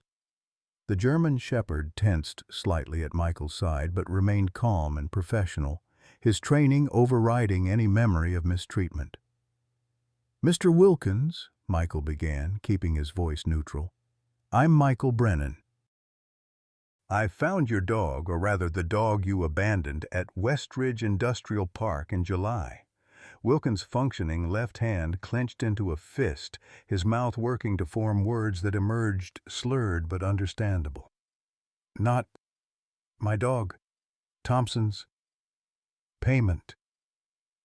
Payment that you nearly killed through neglect and then dumped like trash," Michael replied, unable to keep the edge from his voice. Atlas pressed against his leg, sensing his rising tension. Something shifted in Wilkins's expression, not quite remorse, but perhaps recognition. "Why, here?" he managed. It was a fair question, one Michael had been asking himself during the drive over. "Honestly, I'm not sure. Maybe to understand why someone would treat an animal the way you treated him. Or maybe to show you that he survived despite what you did to him." Wilkins' gaze moved to Atlas, who stood calmly beside Michael, the picture of canine dignity in his service vest. "Military dog," he said unexpectedly. Michael blinked in surprise. "How did you know that?" "Papers," Wilkins replied. "Read papers, training, wash out, too soft." The revelation stunned Michael. Wilkins had known about Atlas's military background from the documentation Richard Thompson had provided, information Michael himself had only learned later from Dr. Mitchell. "If you knew he was specially trained, why did you treat him so badly?" Michael asked. Wilkins' expression darkened, his good hand gesturing weakly toward the window. Outside, the American flag flew at half-staff over the hospital grounds, a coincidence unrelated to their conversation, but it sparked something in the older veteran. "Vietnam," he said, the word emerging with surprising clarity. "Came back. Nobody cared. Trained to kill. Then, nothing." Michael felt a chill of recognition. Though separated by decades and different conflicts, there was a terrible familiarity in Wilkins's words. Many veterans, regardless of era, struggled with the abrupt transition from combat to civilian life, from being valued as warriors to being viewed with indifference or even suspicion. "That doesn't excuse what you did," Michael said finally. "No," Wilkins agreed, surprising him again. "Doesn't." They sat in uncomfortable silence, the only sound the rhythmic beeping of monitoring equipment and Atlas's steady breathing. Michael was about to leave when Wilkins spoke again. "Dog saved you?" The question was unexpected but perceptive. "Yes," Michael admitted, "in more ways than I can count." Wilkins nodded slightly, his gaze moving between Michael and Atlas. Good. Something. Right. Finally. As Michael drove home, he attempted to process the strange encounter. James Wilkins was not a good man. His cruelty toward Atlas and other animals confirmed that. But he was also a product of his experiences, shaped by a war that had damaged him and a country that had failed to help him heal. It didn't excuse his actions, but it offered context that Michael couldn't entirely dismiss. The next day brought another unexpected development. Richard Thompson called with news that would dramatically alter the course of Michael's journey with Atlas. "I've been doing some research," Richard began, "about Atlas's military background." Michael shifted in his chair, Atlas alert at his feet. "What about it?" "The program that rejected him, Sentinel Canine Operations, was training dogs specifically for the 75th Ranger Regiment. Dogs meant to deploy with special forces." Michael's breath caught. He had served with the 75th in Afghanistan. "There's more," Richard continued. "I contacted someone who worked with the program. Atlas, Max at the time, was being trained to partner with a specific ranger team." "Your team, Michael." The revelation landed like a physical blow. "That's impossible," Michael whispered, though even as he spoke, his mind raced through the implications. The timing aligned. Atlas would have been in training during Michael's final deployment, the one that had ended with the ambush that claimed his squadmates. "The trainer I spoke with remembered him specifically because of how unusual his rejection was," Richard explained. "Most washouts fail for aggression issues or inability to follow commands. Atlas was rejected because he formed too strong an emotional bond with his handlers. He would become distressed when separated from them, which made him unsuitable for the unpredictable conditions of deployment." Michael's hand moved automatically to Atlas's head, fingers sinking into the thick fur. The dog leaned into his touch, eyes watching him with that uncanny awareness that had been present from their first meeting. "There's one more thing," Richard said, his voice softening. "The trainer mentioned that one of Atlas's primary handlers during assessment was a Sergeant Davis. She said Atlas was particularly bonded to him." Michael closed his eyes, memories flooding back with painful clarity. Davis, 22 years old, with an easy smile and natural way with animals. Davis, who had died in Michael's arms after the ambush, blood soaking into the Afghan sand as Michael had desperately tried to stem the bleeding from a sniper's bullet. Davis, who had once mentioned being assigned to evaluate military working dogs during a stateside rotation between deployments. "Michael, are you still there?" Richard's voice seemed to come from a great distance. "Yes," Michael managed. "I knew Davis. He was in my squad. He died during the ambush that ended my military career." The silence that followed was heavy with implication. Atlas, rejected from military service for being too emotionally responsive, had somehow found his way to the very soldier who had failed to save his former handler. It was a connection so improbable that it bordered on the mystical, yet the evidence supported it. "I thought you should know," Richard said finally. "It feels like more than coincidence, doesn't it?" After ending the call, Michael sat motionless, attempting to process this new information. Atlas, sensing his emotional turmoil, pressed his body against Michael's legs, offering silent comfort. The German Shepherd had been meant for Michael's unit, had known Davis, had perhaps even been present during training sessions Michael himself had attended without realizing the significance. And now, years later, their paths had converged through a series of tragic circumstances: Richard's gambling, Wilkins's cruelty, Michael's cancer. What were the odds? That evening, as Michael prepared for bed, his phone rang with an unfamiliar number. The caller identified himself as Dr. Malcolm from County General. "Mr. Brennan, I'm calling about James Wilkins. You visited him yesterday?" Yes, Michael confirmed, a sense of foreboding settling over him. Mr. Wilkins suffered another stroke early this morning, more severe than the first. Before losing consciousness, he was quite insistent that we contact you. He's had no other visitors during his stay. Michael closed his eyes, conflicted emotions warring within him. Is he going to recover? The doctor's hesitation provided the answer before he spoke.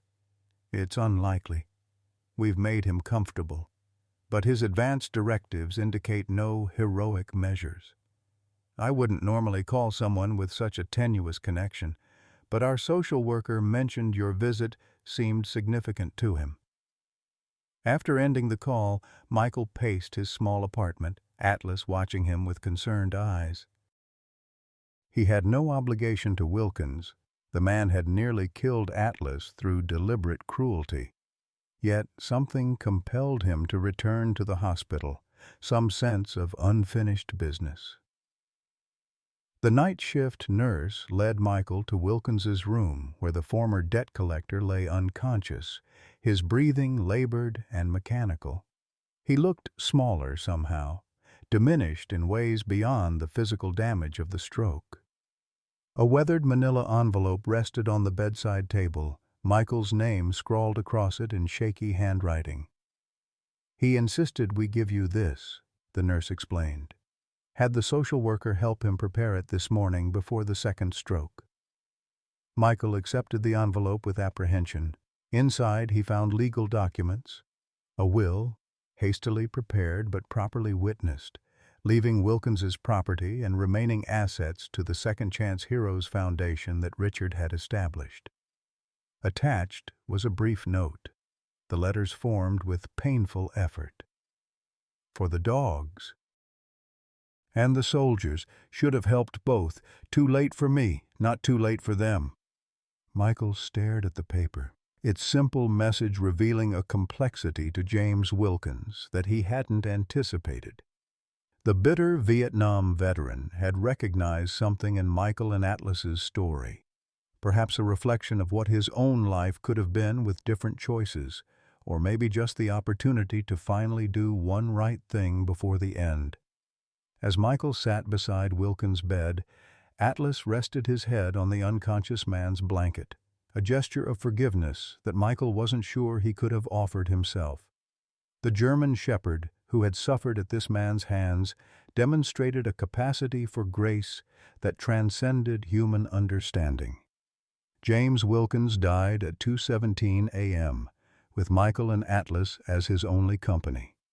His final moments were peaceful, his face relaxed in a way it likely hadn't been in decades. Michael remained until the nurses had completed their duties, then walked with Atlas through the quiet hospital corridors, contemplating the strange symmetry of life and death, cruelty and redemption. The revelation about Atlas's connection to Davis and Michael's unit continued to reverberate through Michael's consciousness in the days that followed. He found himself talking to the dog about Davis, sharing stories of their time together, the missions they'd completed, the jokes they'd shared. It was cathartic, in a way his therapy sessions had never managed to be, as if Atlas provided a tangible link to the friend Michael had lost, a living connection to a chapter of his life that had ended in blood and regret. During his next oncology appointment, Michael shared the extraordinary connection with Dr. Kelly, who listened with professional interest but undisguised skepticism. The human mind seeks patterns and meaning, especially in the face of trauma and illness, the doctor observed. Whether this connection is coincidence or something more is less important than how it affects your mental state. It gives me purpose, Michael admitted. A reason to keep fighting. Dr. Kelly nodded, his expression softening. Then it's valuable, regardless of the objective reality. Now, about your latest test results. The news wasn't good. Despite the aggressive treatment regimen, Michael's cancer had continued to spread. The experimental program had helped some patients achieve remission, but Michael wasn't among them. His remaining kidney was failing, and the cancer had metastasized to his liver. How long? Michael asked, the question familiar territory now. Without dialysis and continued treatment, 3 to 6 months? With intervention, perhaps a year, though quality of life becomes a significant consideration. Michael absorbed this information with a calmness that surprised even himself. Atlas, sitting beside his chair, pressed closer, having sensed the shift in the conversation's tone before any words were spoken. "I'd like to try everything possible," Michael decided. "I'm not ready to give up." Dr. Kelly nodded, respecting the choice even as his eyes reflected the medical reality he understood all too well. "We'll schedule dialysis to begin next week. In the meantime, I suggest you put your affairs in order, not because I expect the worst, but because it will give you peace of mind to focus on treatment." As Michael left the hospital with Atlas at his side, a strange clarity descended over him. His illness, James Wilkins's death, the revelation about Atlas's military connection, all seemed to be directing him toward some understanding that remained just beyond his grasp. That evening he called Richard Thompson, who had become an unlikely ally in recent months. "I need to ask you something important," Michael said without preamble. "If something happens to me, would you and your family take Atlas back?" Richard's response was immediate and unequivocal. "Of course, he would be loved and cared for as part of our family." "But Michael, are you—" "Getting my affairs in order?" Michael interrupted. "My cancer isn't responding to treatment as we'd hoped. I need to know Atlas will be taken care of if I can't be there for him." The conversation continued, Richard offering not just reassurance about Atlas's future, but also unexpected support for Michael's present struggles. The man who had once sold his daughter's beloved dog to cover gambling debts had transformed through his own journey of accountability and redemption. After ending the call, Michael sat on his apartment floor, Atlas's solid warmth pressed against him. "You're going to be okay," he told the dog, stroking the soft fur behind his ears. "No matter what happens, you'll be taken care of." Atlas tilted his head, amber eyes fixed on Michael's face with an intelligence that sometimes seemed to transcend his canine nature. Then, with deliberate gentleness, he placed his paw on Michael's hand, the same alert gesture he used when sensing pain or distress, but now offered as comfort rather than warning. In that moment, something shifted in Michael's understanding, not just of his bond with Atlas, but of the larger pattern their lives had woven together. Perhaps it wasn't coincidence that had brought them together. Perhaps it was something more profound, a debt being repaid, a promise being kept, a mission being completed. Davis had once told Michael during a rare, quiet moment between operations, "If anything happens to me out there, make sure someone looks after my dog back home." Michael had agreed without thinking much of it, the kind of casual promise soldiers make to each other, never expecting to fulfill it. Now, years later, he wondered if he wasn't keeping that promise after all, in a way neither of them could have anticipated. 1 year later, Michael Brennan stood at the edge of Arlington National Cemetery, the autumn sun warming his face as a gentle breeze rustled through the thousands of white headstones stretching across the rolling Virginia landscape. Beside him, Atlas sat at perfect attention, his service vest pristine, amber eyes alert and watchful as always. "Ready, buddy?" Michael asked, his voice stronger than it had been in months. Atlas responded with a soft whine of affirmation, rising to his feet as Michael adjusted his grip on the bouquet of wildflowers in his hand. They walked together down the neat rows, Michael's steps measured but steady, a marked improvement from the wheelchair he had relied on just 3 months earlier.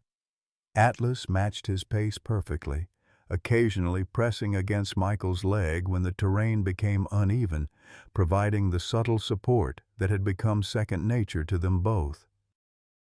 At Sergeant Christopher Davis's headstone, Michael paused, emotion tightening his throat as he carefully placed the flowers at the base of the white marble. "Hey, Davis," he said softly. "I brought someone to meet you." though I guess you two already know each other." Atlas stepped forward without command, gently sniffing the headstone before settling into a dignified sit beside it. Michael wondered, not for the first time, how much the German shepherd understood about their connection to the young ranger buried here. The man who had once worked with Atlas during his military training, whose death had haunted Michael for years. The past year had been a journey neither Michael nor Atlas could have predicted. After James Wilkins's death and the revelation about Atlas's connection to Davis, Michael had faced his most grueling medical challenges. The cancer had continued its relentless advance despite aggressive treatment, eventually necessitating the removal of his remaining kidney. Dialysis became a thrice-weekly ordeal, each session leaving him exhausted but determined to continue fighting. Throughout it all, Atlas had remained his constant companion, adapting his service skills to Michael's changing needs with remarkable intuition. When Michael was too weak to walk, Atlas learned to bring him essential items. When pain made sleep impossible, the German shepherd would lie beside him, his steady presence more effective than any sedative. During dialysis sessions, Atlas would rest his head on Michael's lap, somehow understanding that remaining still was crucial during the procedure. The crisis point had come in February, when a sudden infection had sent Michael into septic shock. He had collapsed in his apartment, consciousness fading as fever spiked dangerously high. Atlas, unable to reach help through conventional means, had done something extraordinary. He had opened the apartment door, a skill Michael had taught him for emergencies, and run directly to Eleanor's apartment down the hall, barking and scratching until the elderly woman followed him back to Michael. Eleanor's quick call to emergency services had saved Michael's life, the paramedics arriving just in time to stabilize him before the infection could cause irreparable damage. During Michael's subsequent hospitalization, Atlas had been allowed to stay. His status as a service dog, combined with the publicity surrounding their story, overcoming the usual hospital restrictions. It was during this hospitalization that the unexpected turning point occurred. Dr. Kelly had approached Michael's bed with an unusual expression, cautious optimism tempered by professional restraint. "Your latest scans show something remarkable," he had explained. "The experimental treatment appears to be working after all, just much more slowly than we anticipated. The tumors have reduced in size by approximately 30%. Michael had stared at him in disbelief. "But I thought it wasn't working. You said—" "Medicine isn't always predictable," Dr. Kelly had interrupted gently. "Some patients are late responders to immunotherapy. It's uncommon but not unheard of. This doesn't mean you're cured, Michael, but it does mean we have reason for genuine hope." That hope had sustained Michael through the grueling months that followed, through dialysis, through physical therapy to rebuild muscles weakened by prolonged illness, through the emotional roller coaster of improvement followed by setbacks, followed by improvement again. Through it all, the unexpected support network that had formed around him and Atlas provided strength when his own faltered. Eleanor had become a daily presence, her no-nonsense care extending to both man and dog. The Thompson family visited regularly, Ashley forming a special bond with Michael as well as maintaining her connection with Atlas. Richard, continuing his journey of redemption, had expanded the Second Chance Heroes Foundation, using Wilkins's unexpected bequest to fund the training of rescue dogs as service animals for veterans. Most surprisingly, the foundation had gained national attention after a prominent senator, whose own son struggled with PTSD after serving in Iraq, championed its cause. The resulting publicity had brought donations and support from across the country, transforming Richard's personal atonement into a movement that was changing lives. Now, standing at Davis's grave with Atlas beside him, Michael reflected on the improbable journey that had brought them to this moment. He had come to Arlington to fulfill a promise, not one he had made explicitly, but one he felt nonetheless. Davis deserved to know that the dog he had trained, however briefly, had completed a mission more important than any they had undertaken in Afghanistan. "He saved my life," Michael told the headstone, his voice low but steady. "Not just physically, though he did that too. He gave me a reason to keep fighting when everything in me wanted to give up." He glanced down at Atlas, who remained attentively seated beside Davis's grave. "I think you would have been proud of how he turned out. He might not have made it as a combat dog, but he found his purpose." Michael fell silent. The gentle rustling of leaves and distant sounds of ceremonial guards, the only interruption to the cemetery's solemn peace. After a moment, he continued. "The doctors are cautiously optimistic now. The cancer's responding to treatment. Finally, I'll never have normal kidney function again, but dialysis is keeping me going until I can get on the transplant list. And get this, Richard Thompson is organizing a donor screening event. The man who nearly got Atlas killed is now trying to find me a kidney donor." Michael shook his head, still amazed by the transformation in Richard. "Life's strange that way, I guess. The people you least expect end up surprising you."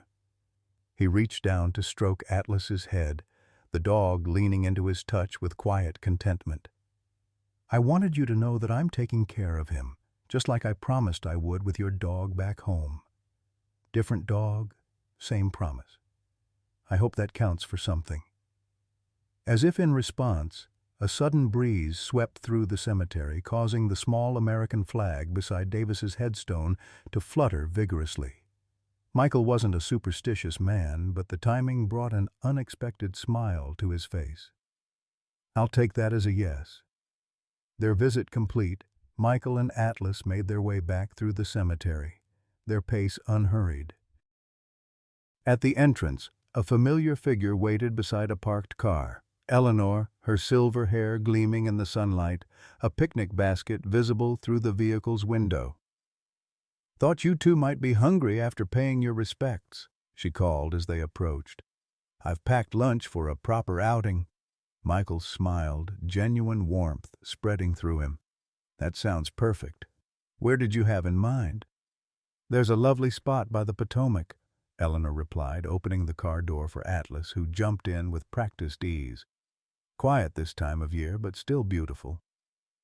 As they drove toward the river, Michael found himself contemplating the unexpected family that had formed around him and Atlas, Eleanor with her practical wisdom and nurturing spirit, the Thompsons with their complicated journey from loss to reconciliation, even the memory of James Wilkins, whose final act of contrition had enabled the foundation that was now helping other veterans and rescue dogs.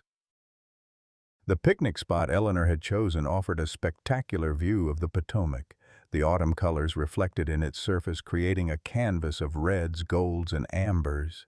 Atlas explored the perimeter while Eleanor laid out a simple but thoughtful meal. Sandwiches, homemade potato salad, and Michael's favorite oatmeal cookies that somehow managed to taste good despite the dietary restrictions imposed by his kidney failure.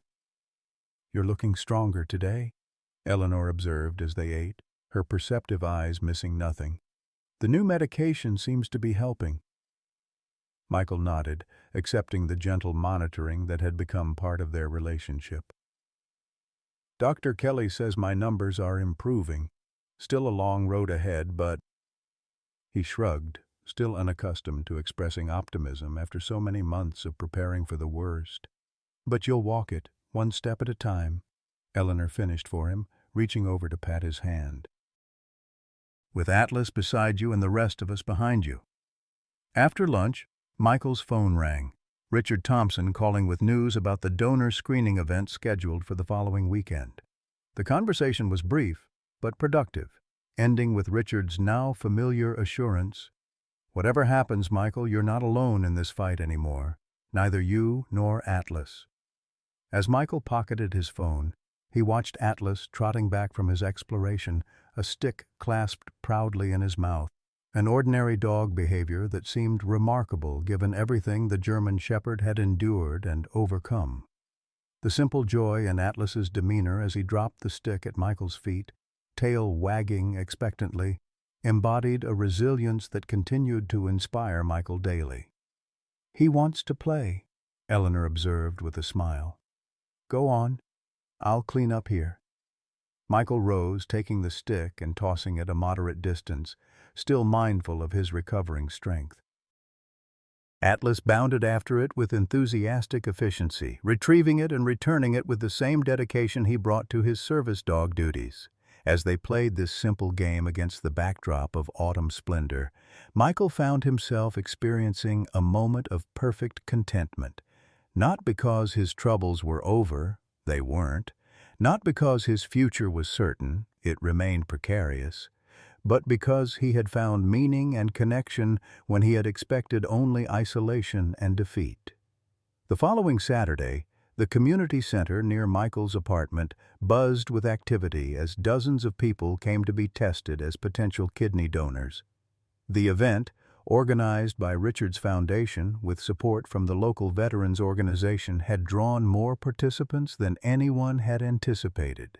Ashley Thompson, now 15 and increasingly confident, had taken charge of the registration table, greeting each person with genuine appreciation. Elaine, holding her infant daughter Grace, supervised the refreshment area, where Eleanor's homemade cookies had become the unexpected highlight. Richard moved through the crowd with purpose, his former financial advisor skills repurposed to organize the complex logistics of a donor screening event. He had changed profoundly since selling Max Atlas to cover gambling debts, the addiction now managed through therapy and accountability, his energy redirected toward making amends not just to his family, but to the wider community his actions had inadvertently impacted. Atlas, wearing his service vest with its patches identifying him as both a PTSD service dog and a cancer detection hero, a title bestowed by the local newspaper, remained close to Michael's side throughout the event. His calm presence drew attention and affection, which he accepted with dignified patience, always returning his focus to Michael's needs. During a quiet moment, Richard found Michael seated in a corner, conserving his energy as Atlas rested at his feet. "I never imagined this would be possible," Richard said, gesturing to the room full of people who had come to help a stranger. "When I gave Max away, I thought I was just solving a personal problem. I had no idea of the ripple effects that one terrible decision would create." Michael followed his gaze, seeing not just the potential donors but the larger story their presence represented. "That's the thing about life, isn't it? We never really know the full impact of our choices, good or bad." Richard nodded thoughtfully.